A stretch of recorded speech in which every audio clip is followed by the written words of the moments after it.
స్వామి నేను ఈ video shoot చేసే ముందు ఒక 2 గంటల ముందు ట్వీట్ వచ్చింది. ఇది ట్రంప్ గారి ట్వీట్. ఒకసారి చదివి వినిపిస్తాను. చాలా చిన్న ట్వీట్ అది, మీకు ఐడియా వచ్చేస్తుంది. Iran is doing a very poor job. దాని కొంతమంది డిసానరబుల్ అని కూడా అనొచ్చు. ఏ విధంగా అయితే స్ట్రెయిట్ ఆఫ్ హార్మోన్స్ నుంచి ఆయిల్ అయితే వెళ్ళనిస్తుందో ఆ పాయింట్ ఆఫ్ వ్యూ నేను చెప్తున్నా. ఇది అసలు నా అగ్రిమెంటే కాదు, నేను దీన్ని దృష్టిలో పెట్టుకుంటున్నా. Thank you for your attention to this matter DJT. ఇది ఎందుకు చెప్తున్నానంటే ఇవాళ సీజ్ ఫైర్ అనే పాయింట్ దగ్గర ఏవేవైతే కండిషన్స్ అది పెట్టుకున్నారో first of all cease fire break అయింది.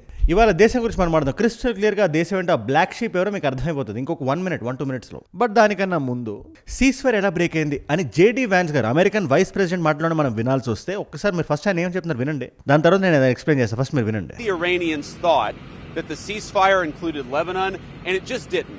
We never made that promise. We never indicated that was going to be the case. What we said is that the ceasefire would be focused on Iran and the ceasefire would be focused on America's allies, both Israel and the Gulf Arab states. ఆయన 2 పదాలు వాడారు, bad faith negotiation, misunderstanding. ఈ రెండు ఒకదాంతో ఒకటి సంబంధం లేకుండా మనం చూస్తే బేసిక్గా ఏం చెప్తున్నారు, ఇరాన్కి మాకు చిన్న మిస్కమ్యూనికేషన్ ఒకటి జరిగింది. వాళ్ళు లెబనాన్ ఈ డీల్లో ఉంది అనుకున్నారు, మేము లేదనుకున్నాం. అసలు లెబనాన్ అనే దేశం ఈ డీల్లో ఉందనే మేము చెప్పలేదు. ఒకవేళ వాళ్ళు అలా అనుకుంటే అది బ్యాడ్ ఫెయిత్ నెగోసియేషన్ వల్ల జరిగింది. ఇన్ఫాక్ట్ ఇలాంటి మిస్అండర్స్టాండింగ్స్ ఉండడం వల్ల లెబనాన్ మీద దాడులు జరిగినా అదేదో US చేసింది అనుకుంటున్నారు, కానీ దానికి మాకు ఎటువంటి సంబంధం లేదు. ఇన్ఫాక్ట్ ఇజ్రాయెల్ మాట మీరు వినండి.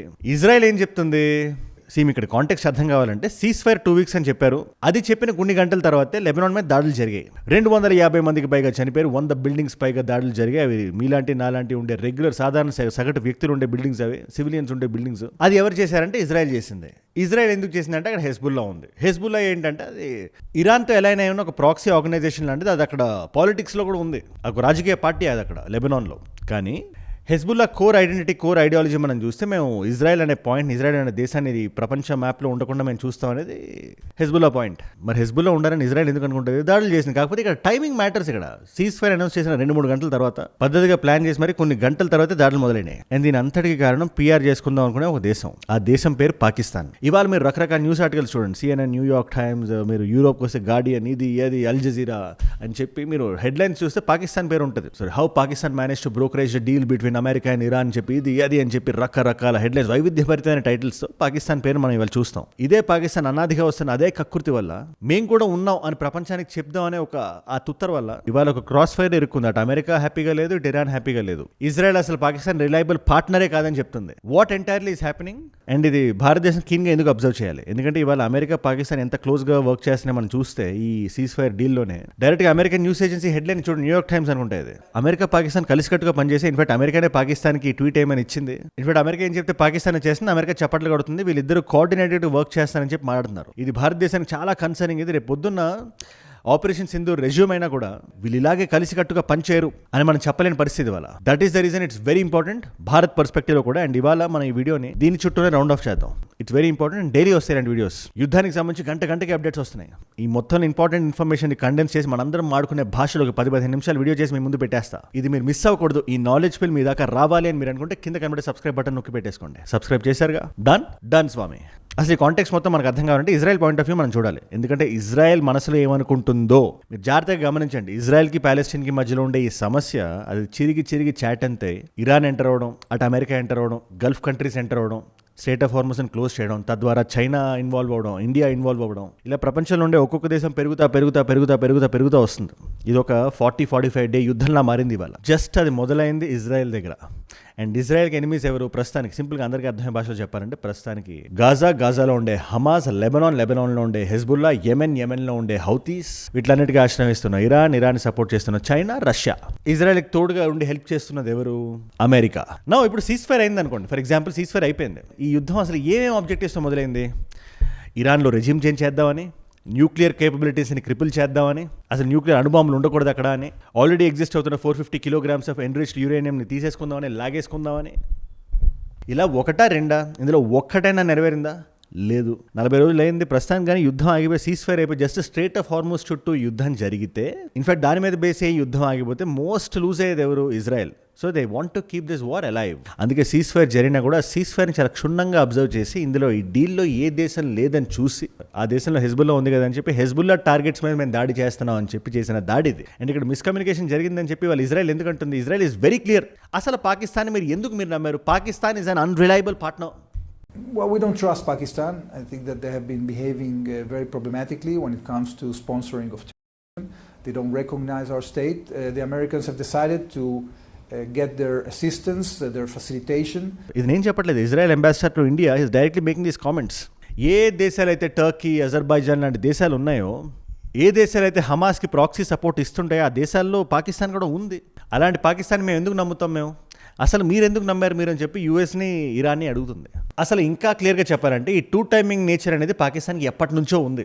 ఇన్ఫాక్ట్ షేబాజ్ షరీఫ్ ఇవాళ మైక్ ముందుకు వచ్చి మంచిగా పిఆర్ తీసుకున్నారు, 2-3 రోజులు సరదాగా కాలర్లు ఎగరేశారు, మేమే యుద్ధాన్ని ఆపామని చెప్పి. రేపు పొద్దున్న షేబాజ్ షరీఫ్ వచ్చి నాకు నోబెల్ పీస్ ప్రైజ్ ఇన్ఫాక్ట్ ఈయన అడిగినా కూడా ఎటువంటి ఆశ్చర్యం ఉండదు. అలా అడిగితే అది వేరే విషయాలండి. డీజేటీ గారు నీట్గా నోబెల్ ఆఫీస్కి పిలిపించి మరీ మర్దనా చేస్తారు ఆయన్ని, ఆ వంకాయ మునీర్ని. బట్ ఇక్కడ మ్యాటర్ అది కాదు. ఆయన ఇమ్రాన్ ఖాన్ జైల్లో ఉన్నాడా, బయట ఉన్నాడా, ఈ విషయాలన్నీ మర్చిపోండి. మొన్నటి వరకు పాకిస్తాన్ వేరు, ఇవాళ పాకిస్తాన్ వేరు. ఇవాళ చూసారా మనకి ఎంత లెవరేజ్ వచ్చిందో, ఎంత స్థాయి వచ్చిందో, ఎంత వెయిట్ వచ్చిందో అని మాట్లాడుతున్నారు. ఒకసారి ఫస్ట్ అది వినండి మీరు ఒకసారి. Pakistan has changed forever. I'm telling you, from Karachi to Peshawar, जिसे दुनिया इज्जत और तकरीम की निगाह से देख रही है, तो ये इज्जत जो दी है ये किसी एक फर्द या हुकूमत की नहीं, ये पूरी कौम की है, एक आम आदमी की है. ఏ వెయిట్ గురించి మాట్లాడుతున్నారైనా నాకు అర్థం కావట్లేదు. సింపుల్గా చెప్తున్నా, ఇవాళ బ్యాడ్ ఫెయిత్ నెగోషియేషన్ అన్నారు కదా జేడీ వ్యాన్స్ అనే వ్యక్తి, అది ఎవరిని ఉద్దేశించి అన్నారు? పాకిస్తాన్ ఉద్దేశించే. పాకిస్తాన్ టూ టైమింగ్ చేసి ఈ సీజ్ ఫైర్ డీల్ మాట్లాడుతున్నప్పుడు ఇరాన్ దగ్గరికి వెళ్ళి లేదు అన్ని దేశాలు ఇన్వాల్వ్ అయి ఉన్నాయి, గల్ఫ్ రీజియన్లో, మిడిల్ ఈస్ట్లో ఉండే దేశాలన్నీ, అందులో లెబనాన్ కూడా ఉంది అని అక్కడ చెప్పి, ఇక్కడ అమెరికా దగ్గరికి వచ్చి లేదండి జస్ట్ మనకే, మన ఇరాన్కి అమెరికాకి మధ్యలో ఉన్న సీజ్ ఫైర్ అని చెప్పి ఇక్కడ చెప్పి, వీళ్ళది నమ్మి వాళ్ళది నమ్మి మధ్యలో ఛాన్స్ పే డాన్స్ అంటారు, అలా ఇజ్రాయెల్ చేసి ఈ లూప్ హోల్ యూస్ దాడి చేసింది. అండ్ ఇవాళ దానివల్ల 250 మందికి పైగా చనిపోయారు, 1000 మందికి పైగా ఇంజూర్ అయి ఉన్నారు. Israeli airstrikes have once again hit southern Tyre, just hours after evacuation warnings were issued, raising urgent questions about whether the region is truly part of any ceasefire. And you know what ఈ cease fire చాలా fragile అని చెప్పి DJT గారు tweet చేసినప్పుడు అందరికీ అర్థమైపోయింది. And Iran కూడా చాలా ఇంట్రెస్టింగ్ గేమ్ ఆడుతుంది. అది ఇవాళ మొదలెట్టింది కాదు, ఎప్పటి నుంచో ఇరాన్స్ డిఫెన్స్ మెకానిజం అదే. దీన్ని యాక్సిస్ ఆఫ్ రెసిస్టెన్స్ అంటారు. అదేంటిది, అమెరికా ఏదో ఒక రోజు వచ్చి మా మీద దాడి చేస్తుందని ఇరాన్కి తెలుసు. ఏదో ఒక రోజు రెజిమ్ చేంజ్ అయినప్పటి నుంచి వాళ్ళు రెడీ ఉన్నారు, వాళ్ళు 1979 నుండి. కానీ అమెరికా వీళ్ళు వెళ్ళి కొట్టారు. అమెరికా దగ్గర డబ్బు ఉంది, పలుకుబడి ఉంది, స్థాయి ఉంది, అమ్యునేషన్ ఉంది, వెపన్స్ ఉన్నాయి, డిఫెన్స్ స్పెండింగ్ ఉంది. ఇన్ఫాక్ట్ డిఫెన్స్ స్పెండింగ్ $1.5 trillion దాకా పట్టుకెళ్దాం అని చెప్పి వాళ్ళు మాట్లాడుతున్నారు. మరి అంటే డైరెక్ట్గా కొట్టలేనప్పుడు ఏం చేయగలరు? సింహాన్ని పెద్ద పెద్ద ఏనుగులో చేంజ్ చేయలేకపోవచ్చు. హైనాస్ గుంపులుగా వచ్చిన చెక్కు చెదరకుండా వదలొచ్చు, కానీ ఒక చిన్న ఈగో, దోమో, లేకపోతే ఒక చీమో ఇరిటేట్ చేయొచ్చు. అలాంటి ప్లానే యాక్సిస్ ఆఫ్ రెసిస్టెన్స్. అదేంటది, చుట్టుపక్కల చాలా ప్రాక్సీస్ని పెట్టి, హౌతీస్, హెజ్బుల్లా, ఇది అది, ఆ దేశం ఈ దేశం అని పెట్టి, అమెరికా ఎప్పుడైతే దాడి చేద్దామని చూస్తుందో, ఈ చుట్టుపక్కల దేశాల్లో అమెరికన్ బేసెస్ ఏవైతే దేశాలు ఉన్నాయో, ఏ దేశాలు అయితే అమెరికాకి డైరెక్ట్గా కానీ ఇండైరెక్ట్గా కానీ సపోర్ట్ చేస్తున్నాయో ఆ దేశాల మీద దాడి చేసి ఇండైరెక్ట్ ప్రెషర్ అమెరికా మీద పెట్టేలా చేయడం. దాంట్లో one of the strategy only straight of Hormuz strategy. వాళ్ళకి అది కరెక్ట్ అయిన సింక్లో ఉంది కాబట్టి ఆ లొకేషన్ని చూసి గురి చూసి కొడితే, ఆ లొకేషన్ మీద గ్రిప్ తెచ్చేసుకుంటే అమెరికా మీద ఈ దేశాలు కాదు ప్రపంచవ్యాప్తంగా ఉండే దేశాలన్నీ వెళ్ళి అడుగుతాయి. ఎందుకంటే స్టేట్ ఆఫ్ హార్మూజ్ నుంచి భారతదేశానికి వచ్చే ఆయిల్ 60% వస్తుంది, చైనాకు వచ్చే ఆయిల్ 40% వస్తుంది. అంతెందుకు గ్లోబల్ ఆయిల్ సప్లైలో 20% అక్కడ నుంచి వెళ్తుంది. అది ఇవాళ ఇరాన్ కంట్రోల్లో ఉంది. ఈ 2 వారాల సీజ్ ఫైర్లో దాన్ని ఓపెన్ చేద్దాం అని చెప్పి డీజేటీ గారు అడిగారు, ఇరాన్ ఒప్పుకుంది. కానీ ఇక్కడ ఫైనల్గా ఏం జరిగింది అనేదే మ్యాటర్. లెబనాన్ మీద దాడులు జరిగాయి, Iran is not happy. Direct president Masoud, Iran సంబంధించిన ప్రెసిడెంట్, ఆయన ఒక స్టేట్మెంట్ ఇచ్చారు. ఆ స్టేట్మెంట్ లో స్టేట్ ఆఫ్ హార్మూజ్ గురించి ఆయన మాట్లాడకపోయినా ఇన్సిన్యూయేషన్ ఉంది. ఇవాళ స్టేట్ ఆఫ్ హార్మూజ్ దగ్గర ఆపరేషన్ సరిగ్గా జరగట్లేదు. స్టేట్ ఆఫ్ హార్మూజ్ ని తాత్కాలికంగా క్లోజ్ చేశారు, తర్వాత మళ్ళీ ఓపెన్ చేశారు. ఓపెన్ చేసిన తర్వాత కూడా డీజేటీ గారి ట్వీట్ వేశారు. దీని అంతటికీ మూల కారణం అదే. ఇన్ఫాక్ట్ జోనథన్ కార్ల్ అని చెప్పి ఆయన ఒక ట్వీట్ వేశారు. ఆయన ఇదే డీజేటీ గారికి సంబంధించి, ఈ ట్యాక్స్ కి సంబంధించి. ఇది ఇక్కడ మీకు అర్థమైపోతుంది ట్రంప్ గారి బ్రెయిన్ ఎలా వర్క్ చేస్తుంటుందో. ఇప్పుడు ఈ స్టేట్ ఆఫ్ హార్మూజ్ ఉందా, ప్రస్తుతానికి కంట్రోల్ ఇరాన్ మీద ఉంది కాబట్టి Iran is correcting A tax, ఒక టోల్. ఇన్ఫాక్ట్ దీన్ని కంటిన్యూస్గా ఎలా కలెక్ట్ చేయాలి, ఎలా దీన్ని ఆటోమేట్ చేశారని చెప్పి ఇరాన్ ఒక ప్లాన్లో ఉంది. హౌ డు వి దాన్ని ఎట్లా, వాట్ ఈస్ ద మెట్రిక్ అని చెప్పి. పర్ షిప్ తీసుకుందామా, పర్ షిప్ ఒక $1 million, $2 million అని ఉంటుంది. లేదా పర్ బ్యారెల్ తీసుకుందామా, బ్యారెల్కి $1 లాగా, బ్యారెల్కో $1 చెప్పిన ఒక 7 to 8 million barrels డైలీ వెళ్తుంటాయి. సంవత్సరానికి $1-2 billion ఆదాయం, అది జస్ట్ ట్యాక్స్ రూపంలో. కాకపోతే ట్యాక్స్ ఈ షిప్స్, ఈ బ్యారెల్స్ కడితే బ్యారెల్ డాలర్ ప్రైస్ అది ఆటోమేటిక్గా పెరుగుతుంది కదా.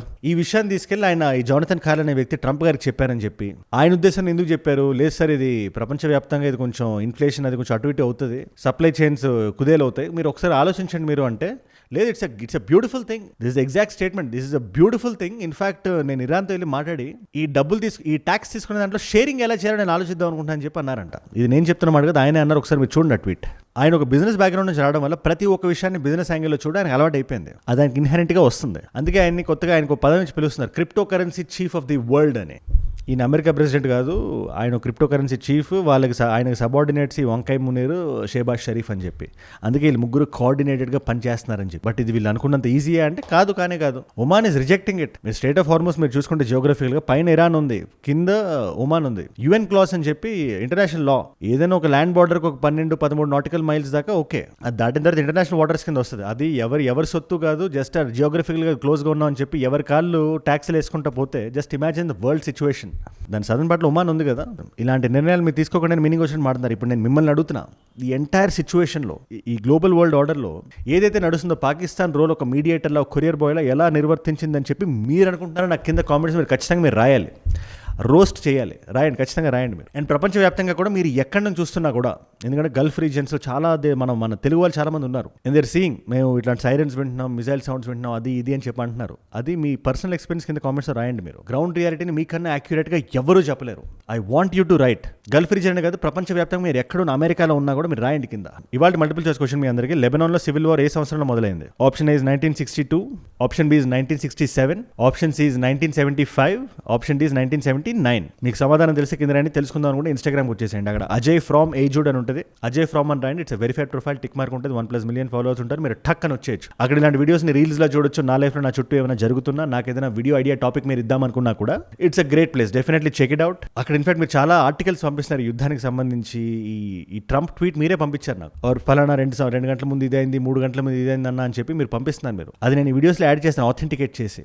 ఏజుడ్ అంటే అల్టిమేట్గా నా ఒక్కడికి ఉంది కదా, మనందరం కలిస్తేనే ఏజుడ్ అంటే మనం ఊరికే అనలేదు కదా. So be a part of it, be a part of this tight knit community. Follow చేయండి అక్కడ. అండ్ ఏజుడ్ గ్లోబల్ అని మీ నాన్ తెలుగు ఫ్రెండ్స్కి నా కైండ్ ఆఫ్ వీడియోస్ మీరు షేర్ చేద్దాం అనుకుంటే సబ్స్క్రైబ్ చేసి పెట్టేసుకోండి. అండ్ మీరు ఇక్కడ దాకా ఈ వీడియోలో వచ్చారంటే నా వీడియోస్ మిమ్మల్ని ఆకట్టుకుంటున్నాయి, ఒక వాల్యూ పొందుతున్నారు. Thank you so much for that. మీరు ఇస్తున్న ఈ వాచ్ టైం, మీ రిటెన్షన్ ఉంది కదా, ప్రాణం పెట్టి నన్ను పనిచేయడానికి, రోజు నిర్భయంగా నిర్మోహమాటంగా మాట్లాడడానికి నన్ను ప్రేరేపిస్తుంది, ప్రోత్సహిస్తుంది. దానికి మీరే నా ప్రేరణ, యో మై ఇన్స్పిరేషన్. ఇన్ఫాక్ట్ మీరు ఇలా డైలీ చూడడం వల్ల ఎంతమంది కొత్త వాళ్ళకి రీచ్ అవుతుంది అనుకుంటున్నారు. ఇలాంటి టైంలో కూడా, టెస్టింగ్ టైమ్స్లో కూడా మోస్ట్ ఆథెంటిక్ ఇన్ఫర్మేషన్ మేము ముందు పెడతాం. మనందరం ఆడుకునే భాషలో, సింప్లిఫైడ్ లాంగ్వేజ్లో, ఒక నాలెడ్జ్ పిల్ లాగా డైలీ 10-15 నిమిషాల వీడియోలా. అది డైలీ మీ దగ్గర రావాలంటే మీరు జస్ట్ కింద కనబడే సబ్స్క్రైబ్ బటన్ నొక్కి పెట్టేసుకోండి. నేను వీడియో పెట్టగానే మీరు మీ ఫోన్లో వచ్చేస్తుంది. సబ్స్క్రైబ్ చేశారుగా, డన్. మీకోసం నేను వీడియోస్ పెడుతున్నాను ఇక్కడ. ఒకసారి ఇది క్లియర్గా చూడండి. సీజ్ ఫైర్ ఎలా బ్రేక్ అయింది అనే తరుణం మీరు తెలుసుకోవాలంటే కంప్లీట్ క్రిస్టల్ క్లియర్ ఇన్ఫర్మేషన్తో ఆ వీడియో ఇక్కడ ఉంది.